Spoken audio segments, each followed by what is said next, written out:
she basically dwarfs me. Thank you. Thank you. Thank you. Hey guys! I love y'all's energy. I'm really glad that you guys are here tonight.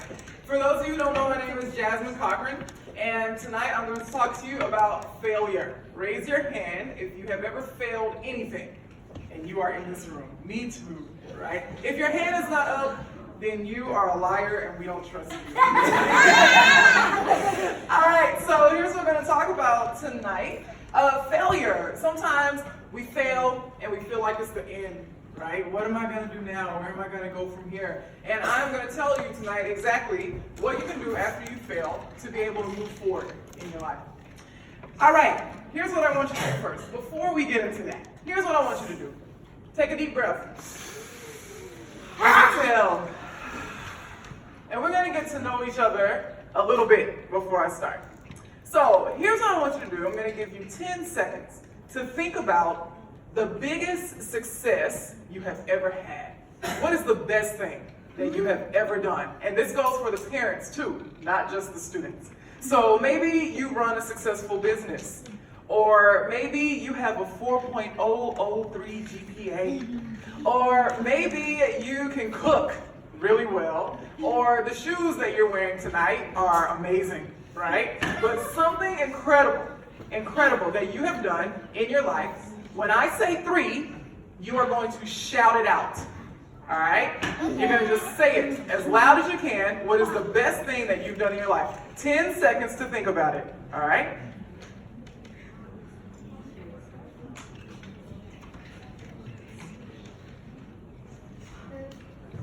Okay, parents, you have to participate, all right? Everybody. So when I say 3, shout it out. Here we go. 1, 2, 3. I'm married, Miss Cochran! All right, we did candy, all right? We did not have full participation there, so we're going to do it again, because this only works if you do what I ask you to do, all right? It only works if you do what I ask you to do. So let's do it again. Parents, participate. Students, participate. People in the front, people in the back. What is the biggest success in your life? Getting a good... Say it, what is it? Getting a good report card. Getting a good report card, right? I think that a bunch of people fall into that category. When I say 3, I want you to shout out your greatest success. Here we go. 1, 2, 3. I'm married, Miss Cochran!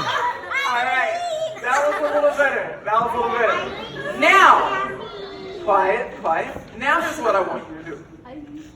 I want you to think about your greatest failure in life. What is the thing that you failed at the absolute worst? Maybe you're not over it yet, right? Maybe it happened a long time ago and you just can't get past it. Maybe it happened on the way here tonight. But what is the greatest failure that you've ever had, or the most recent failure that you've had, right? So if you can't think of the biggest one, the one that happened yesterday or the day before, or maybe you haven't failed in a long time, so you have to think way far back. But I'm gonna give you 10 seconds to think about it, and when I say 3, I wanna hear it. The greatest failure. All right, think about it.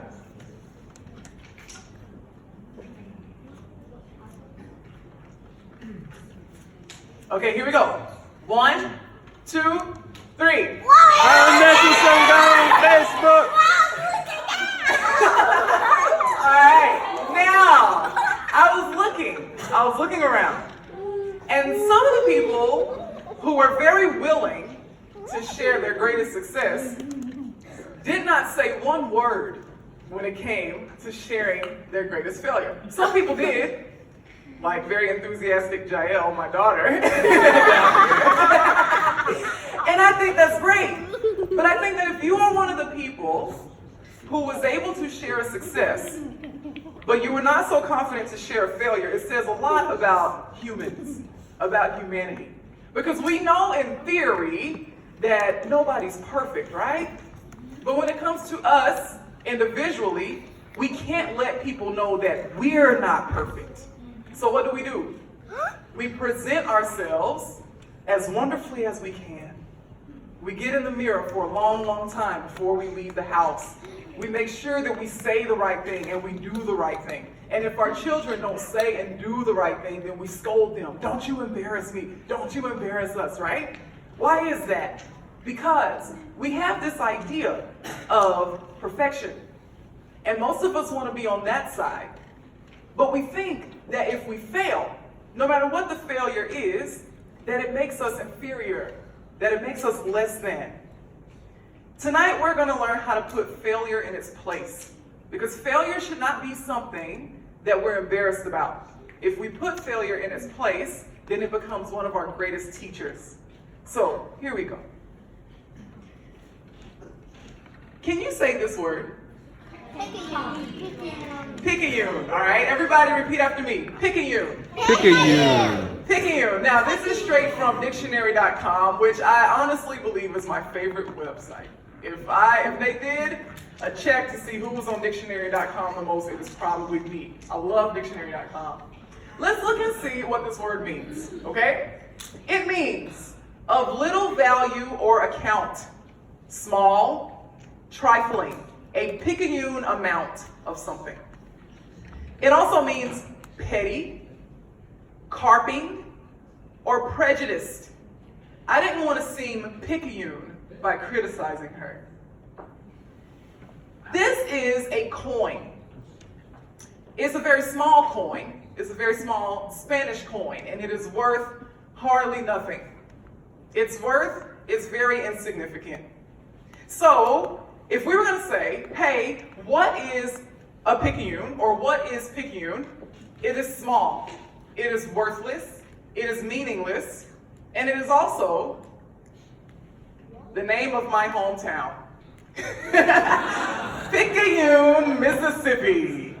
This is where I am from. Now, I was born right there in San Diego, California. And my father thought that it would be a really good idea to move from sunny, beautiful California to Picayune, Mississippi. I'm not bitter about it at all. So that's what they did. And that is where I grew up. And Mississippi is a very interesting place. Well, let me tell you a little bit about Picayune. Nobody's really heard of it, right? Raise your hand if you've ever heard of Picayune, Mississippi. Yeah, my husband, my 2 daughters, and my 2 students who pay attention all the time. They've heard of it because I mentioned it before, right? But most people have never heard of it. Now, one time I was visiting my best friend in Portland, Oregon.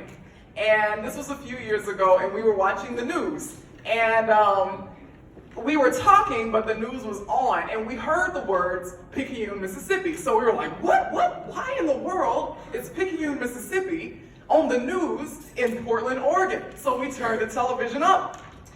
And the report said that somebody in Picayune, Mississippi had spotted the mythical creature that we call chupacabra. This creature does not even really exist. It is a mythical creature who eats small animals and sucks their blood and then disappears, right? And somebody in my hometown made national news because they thought that they saw this in our town. Not only was it on the news, but the week after that, it ended up being on Saturday Night Live so that they could make fun of us. So, most anybody who's heard of Picayune, that is the reason why. Now, Mississippi has its problems. It has a lot of problems.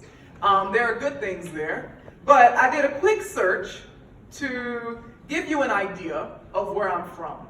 How many states are there in the United States of America? 100. 50. Who said 100? My sister. Come on. There are 50 states in the United States of America. When it comes to happiness, the happiest state, Mississippi, out of 50, is number 46.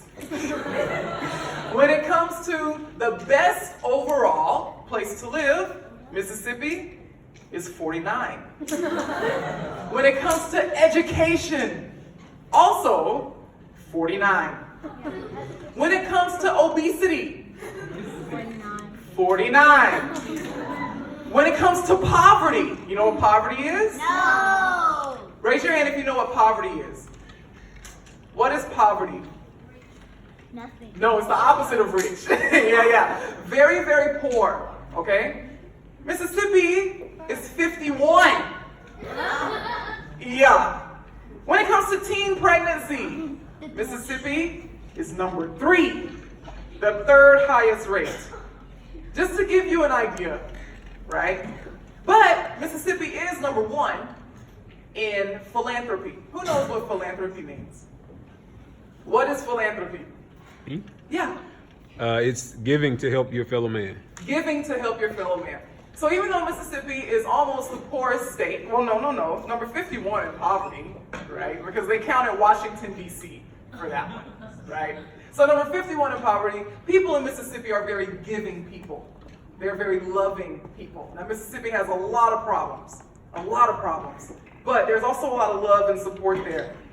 And because of everything that Mississippi is, and everything that Mississippi is not, the expectations of people who are from there don't tend to be very high. Not from people outside of Mississippi, and not from people inside of Mississippi. But in this little tiny town of 10,000 people, and when I was there, it was about 8,000 people in the whole town. I had a lot of love, and I had a lot of support, and there were a lot of people who believed in me. All kinds of people who told me, Jasmine, you can do great things, and you can be great things, and you can do whatever in this world it is that you want. And I had incredible parents who grew up in poverty, very poor, who were extremely hard workers. And my father just recently retired from NASA. He worked on spaceships. And my mother, who works at a bank, taught me and my 2 brothers and my 2 sisters that we could do and be whatever we wanted. And I believed them. And so I was good at sports. And I love sports. I love athletics. I love to be strong. I love to play games. And I love to watch them. And so I said, you know what? I'm going to be a great athlete. I am going to be an Olympic athlete. And that was my goal from the time that I was a very young child. And when I was a senior in high school, part of that goal looked like it was going to be realized because the Women's National Basketball Association had its first year when I turned 18. And so I said, oh man, now like there's a place for us. There's a place for the women, just like there's a place for the men, and maybe this is something that I could do. And then I ended up being offered a basketball scholarship, which was wonderful, because now I could go to college for free, which was a big deal. So I took that scholarship, and I went to a university in Mississippi, and I played basketball, and I had the highest GPA on the basketball team. But a new coach came in and decided that she wanted to get rid of some people who were already on the team and bring in people that she wanted to bring in to be on the team. And so one day, at the end of the school year, she called me into her office, and I sat down, and she said, Jasmine, I'm not giving you your scholarship back for next year. What? You're not gonna do what? I worked so hard. I have the highest GPA on this team. I'm in the gym when I don't have to be. I lift extra. I shoot extra shots. I do all these extra things, and you're not gonna renew my scholarship? No. And that was that. Well, I also ran track when I was in high school, and I was quite good at it, and ended up being a state champion. And there were some schools who wanted me to come and run track for them, but I wanted to play basketball. Now, at that same university, there was a track coach who had also wanted me to run track. And so he had said to me about a month before my basketball coach told me that she was not going to renew my scholarship, hey, if basketball doesn't work out for you, I'll give you a track scholarship. So when the basketball coach said to me, I'm not renewing your scholarship, where do you think I went? To the track coach. Went to his office. I said, hey coach, I'm not going to be brought back next year for basketball.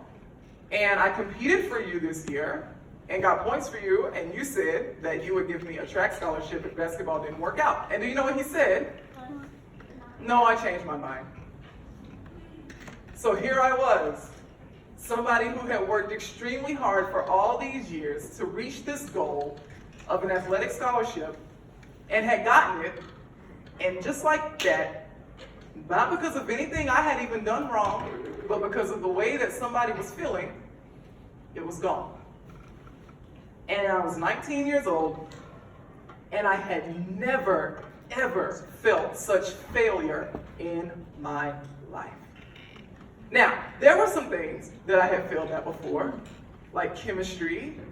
I made a C in that class, the lowest grade I ever made. But I took some other classes, like honors, AP classes, and so the way that they worked, like you could get weights, right? So whatever I was lacking because of chemistry, I was able to make up in my AP classes, and I ended up with a really high GPA, graduated from high school. But I had never experienced failure like that. I didn't know what that feeling was. And it sent me into a tailspin, a downward spiral. So I spent that summer trying to figure out what I was gonna do. And because I had done some leadership work at other places, there was a university who was familiar with me, and they said, hey, you can come play on our team. So I did. But by the time I got there, I was so confused and depressed that I didn't even really want to play basketball anymore. And so, after one semester at that university, at that college, I said, I don't think I want to do this. But I couldn't just walk away from it because that basketball girl had become who I was. That had become my identity. Whenever I was at home and people would see me in the store, hey, are you that basketball girl? Hey, you're that basketball girl, right? People knew my name was Jasmine, but they called me that basketball girl. And I loved it. I loved it. And so I was thinking to myself, how can I walk away from this? Because this is who I am. It is who I am. And so I said to my mom, I don't want to stay here, and I'm miserable here. I don't think I want to keep playing basketball, but I can't stop. And she said, why not? And I said, because this is who I am. And she said, no, it's not. And I had never even considered that. It had never even crossed my mind. And so I had a conversation with myself, which I do quite often, right? And people say that if you talk to yourself, you're crazy. And if that's the case, then I'm crazy because I talk to myself all the time. But I asked myself, okay, what will it sound like if people say, are you the basketball girl? And then I say no for the first time. And so I said it. Hey, you're that basketball girl. No. And the first time it was very hard to say. But the more I said it, the easier it got, and I realized that that was not all of who I was. And so I walked into that new coach's office, and I said, Coach, I can't do this anymore. I don't want to be here. And my dad always taught me that when it came to sports, the day you realize you don't want to be there, you need to leave because you are wasting your team's time, you're wasting your time, and you are wasting your coach's time. Passion is the most important thing when it comes to sports. And the passion was gone. But the opportunities were still there. So those schools who had recruited me to run track still wanted me to come, which was great. So I ended up going to Mississippi State University. And track had always been very easy for me. I still hold the high jump record at my high school. And I just thought that I was going to be able to go out there and just pick up where I had left off. But life doesn't work like that.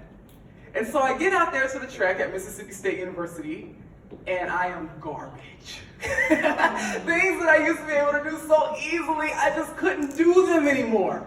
And my confidence was already so low, and it just got worse and worse. And I'm just going, who am I? What in the world? What is this? So after a year at Mississippi State University, I had this really incredible coach. And that man was a very patient man, a very loving man who took his time to rebuild my confidence. And we became more than, a coach and athlete. He is a pivotal person in who I am today. I love him. A couple of years after I was done, or maybe the year after I was done running track, his wife died suddenly. And I would just call him just to say, hey, are you okay? Hey, are you okay? And he said to me one day in his very, very deep Mississippi drawl, Jazz, I know you just calling to check on me. and I appreciate. And I cannot say how important that man is to me. He helped me. And by the time I graduated from Mississippi State University, I had broken the high jump record at Mississippi State University. Now, I don't hold it anymore. This really incredible athlete broke it 3 or 4 years ago, and then somebody who went to the Olympics broke it the year after that. And so I was thinking, if Olympians are breaking my record, it's okay. You know, it's fine. I can deal with that, right? But I still felt for a very long time this feeling of failure. It was very hard for me to watch the Olympics the first 2 times they came on after I was done with track, because I would watch them and realize that this was a dream that I had that would never happen for me. And it felt like a failure every single time. Like, man, had I done this differently? Had I done that differently? Had I gone and run track right after high school, I'd have had everything I needed. That would be me. And I failed at that. And it was a struggle. One, because it was a goal that I had for myself, but also because it was a label that I had, right? This great athlete. And when you put labels on yourself, then you have expectations that you have to live up to. I had a teacher at Mississippi State University. He was the least favorite teacher I've ever had. I did not like him. He was angry. He was mean. He was mean to students. He was bitter. He would argue with us. He was horrible, just an angry, angry man. And he taught me one of the greatest lessons I've ever learned. One day, we were in class, and he asked us a question. He said, "Who are you?" And I thought to myself, well, I'm on the track team, and I'm from Picayune, and I'm this, and I'm that, and I'm this, and this is my GPA, and all this. And a few seconds after he asked us that question, he said, take away every organization that you're a part of, every team you're on, your GPA, where you're from, all your accolades, anything that you would put on a resume, take it away. Now, who are you? And I went, how do you answer that question? It was years before I could answer that question. But that was one of the greatest lessons that I ever learned. The way that you respond to stress and the way that you respond to failure helps you very much to be able to answer that question. Who are you? You might not know the answer, and that's okay. You might have to remember the answer, because I truly believe that little kids, they know the answer to that question better than most adults do. If you want to see how life works, go watch little kids.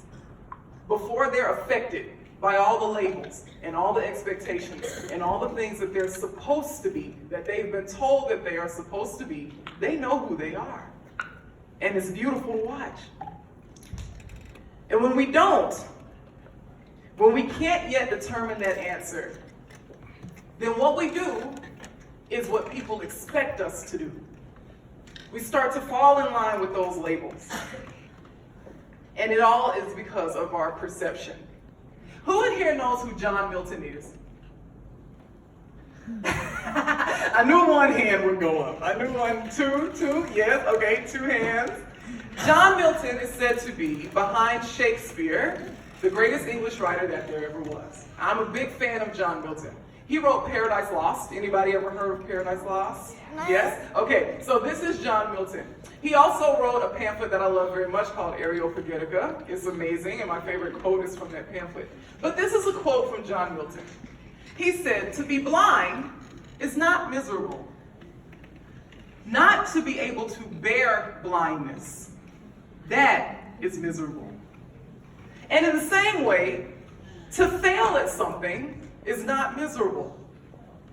Not to be able to bear your failure, that is where your misery comes from. When you fail, is it the actual thing that you did not accomplish that makes you feel like a failure? Or is it the way that you think people will now look at you because you did not accomplish that thing? And that they might think that you're a failure. Because usually it's not the first one. Because the thing about failure is most of the time, you can fix it. You can make it up. You can go back, you can apologize, you can work a little bit harder. You can figure out what the thing is, where was the hole, where are the gaps so that we can fix it. And then you go fix it. But most people are more concerned with how they will look in the eyes of other people, in the eyes of their parents, in the eyes of their friends, in the eyes of some Harvard recruiter, than they are of fixing the actual problem. I know a guy, and when it comes to labels and expectations, it goes both ways. I know a guy who people would see him, and let's say his name was David. But when they saw him, they didn't say, "Hey, David." They said, "Hey, stupid." This was his nickname. And I'm looking around trying to figure out, like, who are they calling stupid? Like, there's a fight that's gonna break out. A fight is gonna break out, right? And they was like, "Hey, stupid, what's up?" And he'd be like, "Hey, nothing." What? Like, you're answering to this? This is okay with you? So I watched this. I watched it happen for about a year. And then one day, we were walking through a building at the same time, and somebody was like, "Hey, what's up, stupid?" And he was like, "Hey, what's up?" And I walked up to him, and I looked him right in the eyes, and I said, "Why do you let people call you that?" "Because that's my name." I said, "That's not your name. Your name is David. Why do you let people call you stupid?" "Oh, that's just what they call me." I said, "Okay, why do you let them do it? Do you think you're stupid?" "Well, nah." I don't know why it took so long for him to answer, but it did. I said, "How long have people been doing this?" "For years." "And this is okay with you?" "Yeah." I said, "You need to examine why this is okay with you, and consider forcing people to call you by your name instead of calling you stupid." He never did. People still call him that. And you know how he acts? Guess. Stupid. Stupid. He's a grown man now. But somebody put that label on him, and he made sure that he lived up to that expectation. Now on the other side, one time I was sitting in an audience, much like this one, and there was an older man, and he said that he used to go into this store every day to buy a Coca-Cola or something, and there was a little girl who would sit next to the counter on a crate. She was a beautiful little girl. And so he would walk in and say, "Hey, you know what? You're beautiful enough to be Miss America." And she would smile and giggle, and he would leave. And then he would walk in the next day, "Hey, Miss America." "Oh, hey." And he would leave. And he did this every day for years. And then one day he turned on television, and the Miss America pageant was on. And guess who won? That little girl had become Miss America. Whatever expectations people put on us and whatever labels people put on us, we tend to adopt them and try to live up to them. Now, what does this have to do with success? It has everything to do with success, because we try to become what we are repeatedly called. The kids at this school, here at Basis, a word that I hear a lot is successful. I want to be successful. I ask my students to write journal entries. Or at the beginning of the year, I had a list of questions that they all thought were just random, but they weren't. I was trying to learn who they were. One question that I put on that piece of paper was, "What do you believe?" And one person said, "I believe in magic." I love that answer. One of the questions said, "What are you thinking about right now?" And several students put, "Lunch." But I was just wanting to get to know them, right? And one of the questions was, "What do you want?" "I want success. I want to be successful. I want to be happy. But most importantly, I want to be successful." Well, it's great to be around people who want success. I know what it's like to be around people who don't care to be successful at all. It's very draining. It is very tiring, right? Now, what is the true meaning of success? Who gets to define it?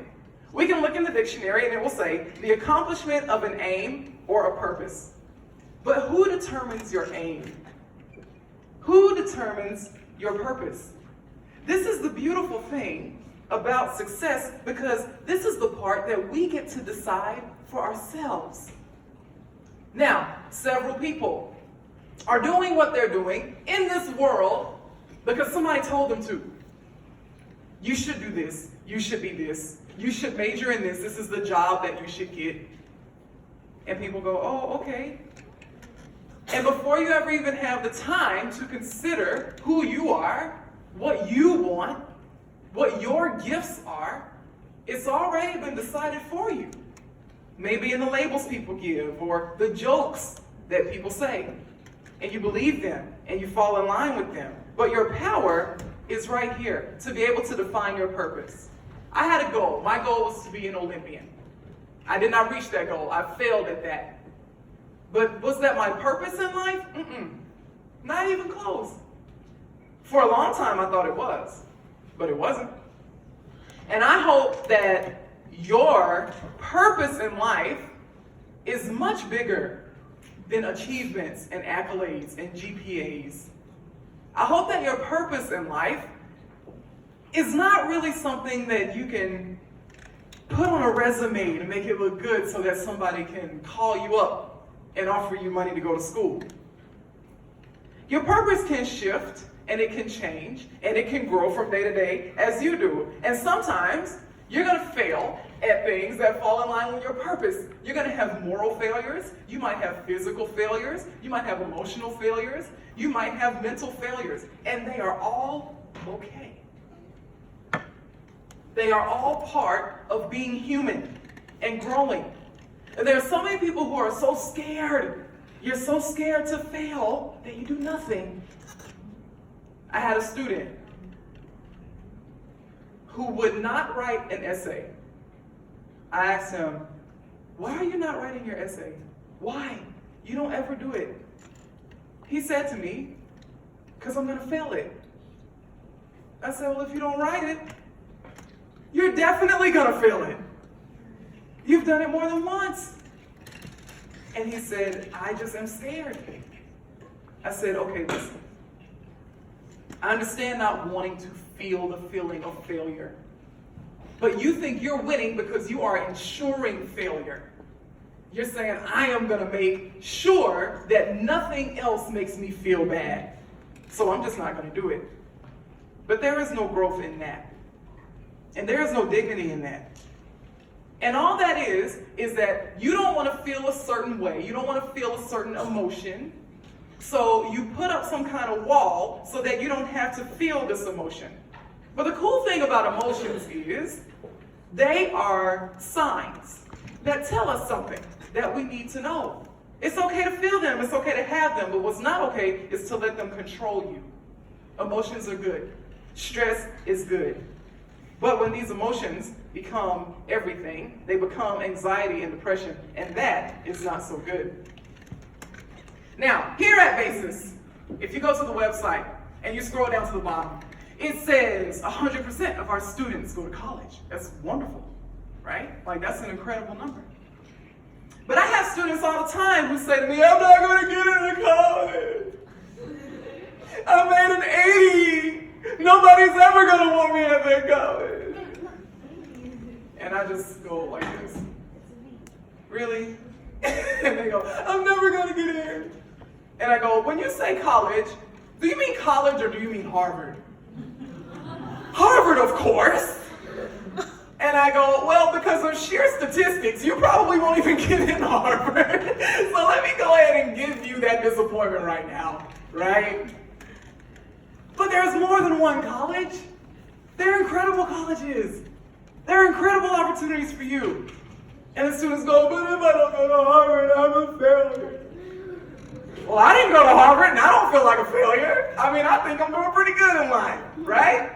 Now, here's something I just want to point out to you guys. There is this man, and he used to be an English professor at Yale. And he has written a book, and he's written articles. And, you know, people, they give their things titles to really get your attention. And one of the things that he wrote was, don't go to an Ivy League college. Now, disclaimer right now, I am not telling you not to go to an Ivy League college. That's not what I'm saying. I just want to help you put some things into perspective when it comes to emotions. The Atlantic did an interview with this man. And Lauren Cassini Davis, was the interviewer. And this is what she asked. She said, "You've observed that Ivy League students have an internal struggle with both grandiosity." What does grandiosity mean? What does it mean? Mr. Wolf, what is grandiosity? Having big thoughts, thinking that you're bigger than you are. Yes, having these huge thoughts, you know. I am going to be the next Steve Jobs. I'm going to be greater than Steve Jobs. I'm going to be greater than Michael Jordan. I am going to be the greatest of all time in all things. Right? Grandiosity and depression. And she said, "Can you explain this further?" And Mr. Deresiewicz, I think that's how you say his name, William Deresiewicz, this is what he said. Now, this is 3 slides long, but I want you to really focus with me, okay? He's talking about these students at Ivy League universities. And he said, "These students were always the best of their class. And their teachers were always praising them, inflating their ego. But it's a false self-esteem. It's not real self-possession where you are measuring yourself against your own internal standards and having a sense that you're working towards something. It's totally conditional and constantly has to be pumped up to the next grade, the next A, the next gold star. What you're really learning is that your love is conditional on this achievement. Maybe learn love from your parents, or maybe love from your classmates, or maybe even love from yourself. So when you fail, even a little bit, even if you just get a B on a test, or an A- on a test, the whole thing collapses. It may only collapse temporarily, but it's a profound collapse. You feel literally worthless. When I read this, my mouth opened because these are words that my students have used. These are kids who have no ability to measure their own worth in any realistic way. Either you are on top of the world or you are worthless. And that kind of all or nothing mentality really pervades the whole system. It's also why it's Harvard or the gutter. If you don't get into Harvard, Yale, or Princeton, it's a disgrace. If you go to Wesleyan, you can never show your face in public again. Does this sound familiar to anybody in this room? Yeah. Yes. Now let me be clear. These things are not happening because of these certain schools. These things are happening because of the mindset that students are taking into these schools, because of the beliefs that they are taking into these schools. I looked for statistics, and concrete statistics are hard to find because universities don't keep track of them like I should. But here are some numbers that I did find. 1 in 12 college students has a plan in place to commit suicide. 1 in 12. How many seats? 1, 2, 3, 4, 5, 6, 7, 8, 9, 10. Okay? Each row has 10 seats. That is almost one person in each row. They have a plan in place. Suicides are up, and anxiety and depression have skyrocketed on college campuses since the 1990s. Requests for mental health are so high that over 75% of colleges and universities have had to say, if you are not high risk, if you are not thinking about committing suicide right now, you can only come for one visit. Because there's too many of you guys and there's not enough of us. So what has happened? So drug use skyrocketed and alcohol abuse has skyrocketed on college campuses. And why am I telling you this? Because I would be wrong to not tell you this. Because you need to know that there is a certain mental health that you need to have before you plan to go to the United States of America, to Harvard or Yale or Princeton, because the pressure is extremely high. And if your whole self-worth is based on what happens GPA-wise at that school, you're going to have an extremely hard time. So, what can we do about this? I can give you practical steps. Here's what we're going to do first. You need to learn how to recognize your anxiety. When I say anxiety, do you know what I'm talking about? Raise your hand if you know what I'm talking about. Just a couple people. Okay, a few people. You know how, like, when your teacher says that you have a test or you have a quiz coming up and your heart starts to beat really fast and you get really nervous, right? And then there are some people who, when the test comes or when the quiz comes, you get it and you forget everything. This is because of anxiety. This is called test anxiety, right? Or if sometimes you're thinking about all the stuff you got to do and your heart just starts to beat really fast, or maybe it wakes you up out of your sleep. You wake up sweating. I know because it was me. I've been there. This is how I know what I'm talking about. You need to learn how to recognize this and train yourself to recognize your anxiety when it starts. When it does, the next thing you are going to do is consider the worst thing that can happen. I want you to go there mentally. Okay, what am I scared about right now in this moment? What scares me right now in this moment? That I'm gonna make an F on this test. Okay, so let's say you make an F on the test. Then what? Well, then my GPA is gonna fall. Okay, so you make an F on the test and then your GPA falls. Then what? Well, then I guess I'll go study. Yeah! And then what? Well, maybe I'll do better on the next test, or I'll go and get tutoring. Yeah, and then what? And then maybe I'll do better on the next test. Yeah, and then what? And then the GPA comes back up. Ask yourself, then what, 5 times. Go down the road. If this thing happens, okay, what's next? Okay, what happens after that? Okay, what happens after that? And that helps you to get your power back. You don't have to be a victim of your failures. You control what happens after that. My greatest fear. How many parents do we have in this room? Raise your hand if you are a parent. You have a child. You are a parent. Parents, what is our greatest fear? What is it? My children will be hurt. They will be homeless. They will be not ready for the world. That your child will be hurt, or that your kid might die, right? I know that's my greatest fear. And that used to make me very anxious. And so then I did the then what, right? Because I've watched other moms who have lost their kids.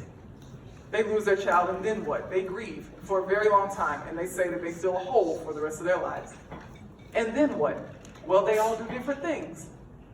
And I've seen parents who lost their children in tragic circumstances who went on to form organizations or become senators or do incredible things because they didn't say, I die with that thing. They went down the road and decided to make their then what something beautiful out of something horrible. Next. Comparison is the thief of joy. So stop comparing. This happens all the time. Stop chasing superlatives. Stop belittling your own achievements and experiences because of what somebody else did. I have a student. Trimester 1, that student had 1 average. It is now the end of trimester 2. Her average went up. Guess how many points? Just guess. 100. 12. That's an entire letter grade, right? It went up 12 points. I said, do you know how big a deal this is? oh, well, but his GPA, I said, no. His GPA has nothing to do with you. Nothing to do with you at all. What we're gonna do is have a party for you right now because your average went up 12 points. This is huge. That made my day for 4 days. I am still thrilled about that. I hate when people try to compare stuff. I went to Hawaii one time, right? Who in here has been to Hawaii? Hawaii is incredible. I came back, I was like, y'all, Hawaii, phenomenal. Well, where did you go? I went to Waikiki Beach. And somebody said to me, oh, you didn't even go to the pretty part of Hawaii. It was pretty to me. And she goes, you didn't get the real experience. Did I go to fake Hawaii? Like, what are you saying? But this is what people do because it makes them feel better, right? Like, I've been to the real Hawaii and you haven't, so you know. I've had a guy tell me, if you haven't had a mango from my hometown, you've never had a mango. Well, I've had a lot of mangoes, man, all right? And they've been pretty good. Let's stop doing this. Let's stop playing this comparison game. Let's stop pretending like somebody has to be the winner and somebody has to be the loser. Let's stop seeing life like that and start celebrating each other and ourselves. Now there's this thing that's called flow, right? When it's time to perform, be aware of the resistance that's happening inside of you. This is one thing that great athletes, they have mastered this, all right? They figure out how to get their mind and how to get their body to come together at the same time, in the same place, and to do beautiful things. If you've ever watched LeBron James play basketball, you understand flow. You understand what I'm talking about. Kobe Bryant, yes. Or Steph Curry. Steph Curry, thank you. If you've ever been to a concert, who in here has ever been to a concert, right? And you're watching the band do their thing and you feel something that you don't feel anywhere else and you're like, yes, encore, yes, yes. It's because they are in their flow. And you get to witness it. And that energy, it transfers, it goes from one person to the next. You can get in a test flow. It can be done. You can get your mind and your body in the same place at the same time to achieve great things. It's a skill you have to learn, and I can't do it here in the next 10 minutes, right? But learn how to do it. Now, what happens once you fail? Because all this is before you fail. Let's just say you do all this, and then you fail anyway. You need to ask yourself, is this a real fail? Because if you made a 93 on the English final, it is not a fail. All right? If you made a 92, that is not a real fail. You need to ask yourself, number one, is this a real fail?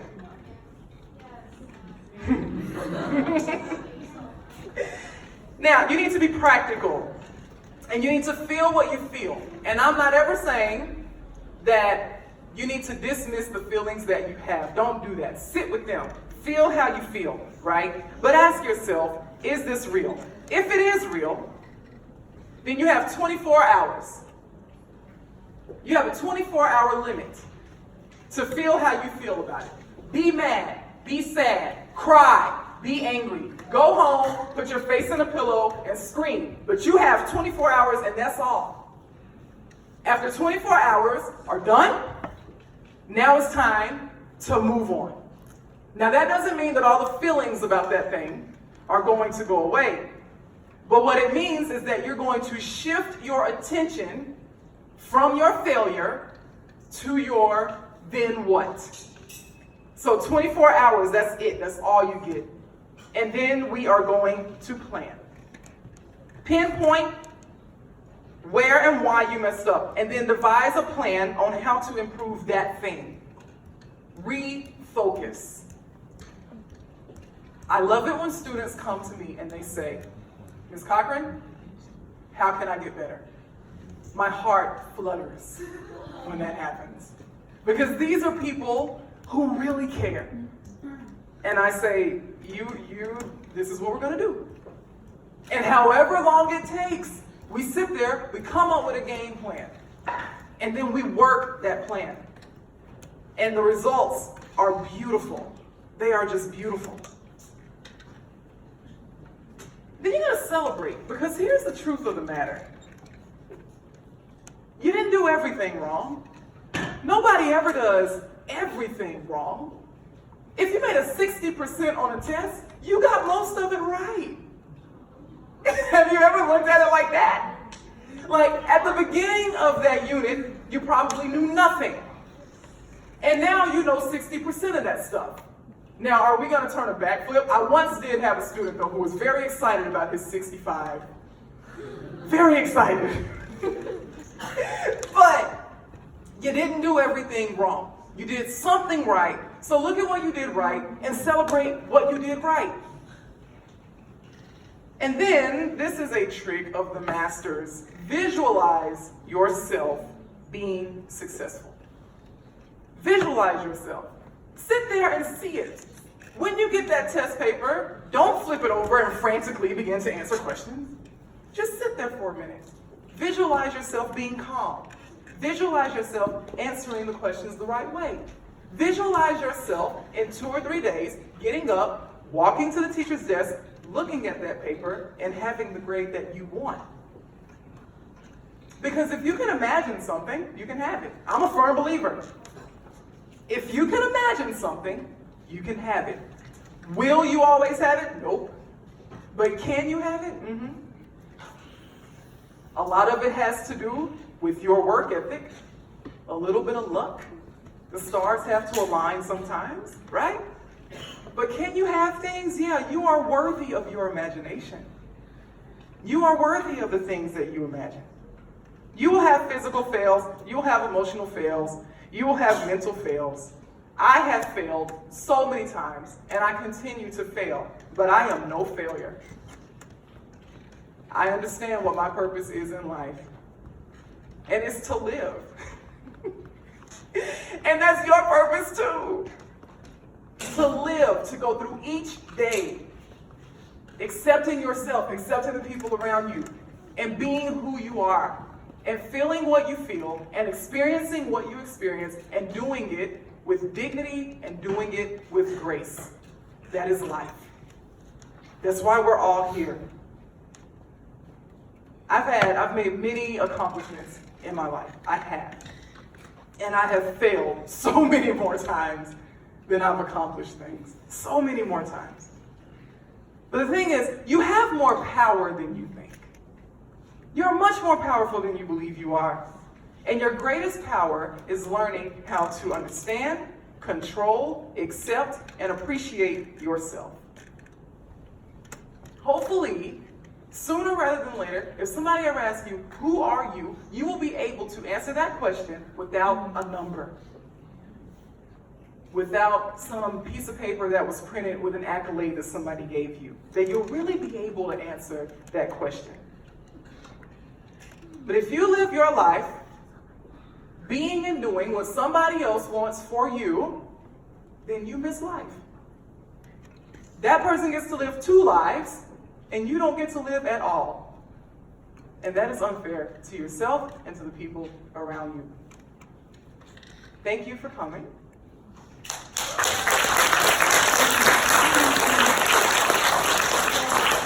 I appreciate it. And do we have time for Q&A? If anybody has any questions? Let's take 2 questions, okay? Okay, 2 questions. Anybody have any questions?